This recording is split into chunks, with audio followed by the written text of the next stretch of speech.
বাংলাদেশ একটা ধর্মনিরপেক্ষ দেশ। মাননীয় প্রধানমন্ত্রী এর ব্যাখ্যা দিয়েছেন একাধিক বক্তব্যে। ধর্মনিরপেক্ষ দেশ মানে প্রত্যেকেই যার যার ধর্ম স্বাধীনভাবে পালন করতে পারবে, যে কোনো জায়গায় তার ধর্মীয় অধিকার সংরক্ষিত হবে। আমরা দেখি সরস্বতী পূজা ঢাকা ইউনিভার্সিটিতে হলে কোনো অসুবিধা নেই, কালী পূজা হলেও কোনো অসুবিধা নেই। শিখদের ধর্মীয় উৎসব লম্বা লম্বা দা ছুরি নিয়ে মহড়া হলেও কোনো অসুবিধা নেই।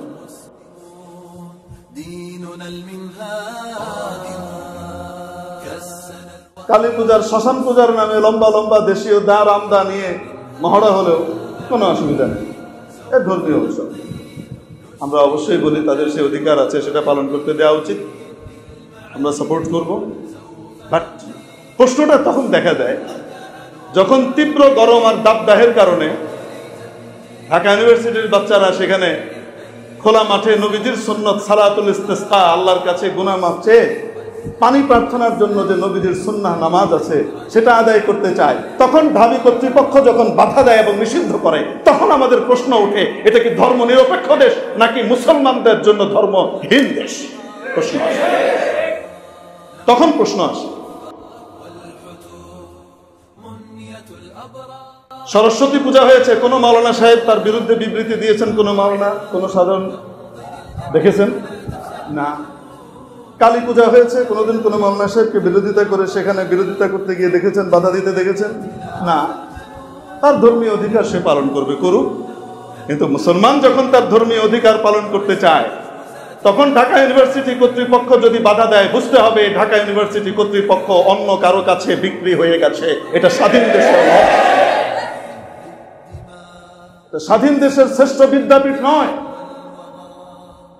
তারা ঢাকা ইউনিভার্সিটিকে কি বানাচ্ছে আসলে আমাদের প্রশ্ন আসে। তার কারণ হলো, যে ব্যক্তি বাধা দিচ্ছে সেও একজন মুসলমান, যে ভিসি বাধা দিচ্ছে, যারা একাডেমিক কাউন্সিল বাধা দিচ্ছে, সর্বোচ্চ পরিষদ বাধা দিচ্ছে, এদের অধিকাংশই মুসলমান নাকি অমুসলিম? বলেন, এরা মুসলমান। তারপরে মুসলমান হওয়া সত্ত্বেও ওখানে নামাজের অনুমতি দেওয়া হয় না। তার মানে এটা কি? আপনারা জানেন পায়খানার ভিতরে নামাজ পড়া যায় না মুসলমানের বিশ্বাস অনুযায়ী, ঠিক কি ঠিক না? যারা অনুমতি দেয় নাই তারা কি ঢাকা ইউনিভার্সিটিকে কি টাট্টি আর পায়খানা বানিয়েছে? আমাদের এটা প্রশ্ন। কেন সেখানে নামাজ পড়া যাবে না? কেন সেখানে সালাতুল ইস্তিসকা আদায় করা যাবে না? কোন সে প্রশাসন যে ঘাড়ের উপরে 5টা কল্লা নিয়ে ঘুরে? আমাদের দেখতে মন চায়, কারণ আমরা আমাদের কলিজার টুকরাদেরকে ওখানে পড়বার জন্য পাঠাই। আমরা উচ্চ শিক্ষিত বানাতে চাই আমাদের বাচ্চাদেরকে, কিন্তু আমাদের বাচ্চাদেরকে উচ্চ শিক্ষিতের নামে আমরা ধর্মহীন বানাতে বা ইসলাম আর মুসলিম বিদ্বেষী বানাতে কখনোই আমরা রাজি নই, ঠিক কিনা? এইটাই আমাদের প্রশ্ন, অন্য কিছু নয়। এজন্য বললাম, যাদের মনের ভিতরে আগ্রহ আসে, অন্যায় করেছি, তওবা করা দরকার। আল্লাহ তাআলা নারাজ হয়েছেন, রুষ্ট হয়েছেন, জাহান্নামের তাপের অংশ আমাদের কাছে পাঠিয়ে দিয়েছেন। অতএব এই তাপ থেকে মুক্তি পেতে হলে উনার কাছেই প্রার্থনা করতে হবে, উনার কাছেই ফিরতে হবে। তাহলেই উনি আমাদেরকে এই তাপ থেকে মুক্তি দিতে পারেন। আমাদের জন্য সুন্দর বাতাস, সুশীতল বাতাস, বায়ু, মৌসুমী বায়ুর ব্যবস্থা করে সুন্দর বৃষ্টির ব্যবস্থা করতে পারেন। আসতে বলেন, ঠিক না?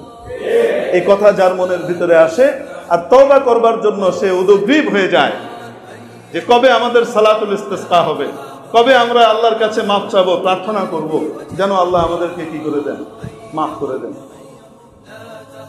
যার ভেতরে এটা আসে, যার গুনাহ কমে যায়, এই তাপ দেখার পরে যে অন্যায় কমিয়ে দেয়, গুনাহ কমিয়ে দেয়, আল্লাহ তাআলার দিকে প্রত্যাবর্তন করবার জন্য চেষ্টা করে, তার জন্য এটা পরীক্ষা। আর যার ঔদ্ধত্য বাড়ে, যার ইনাদ বাড়ে, যার সরকাশি বাড়ে, যার স্পর্ধা বাড়ে, যার বিপদগামিতা বাড়ে, বুঝতে হবে তার জন্য আযাব।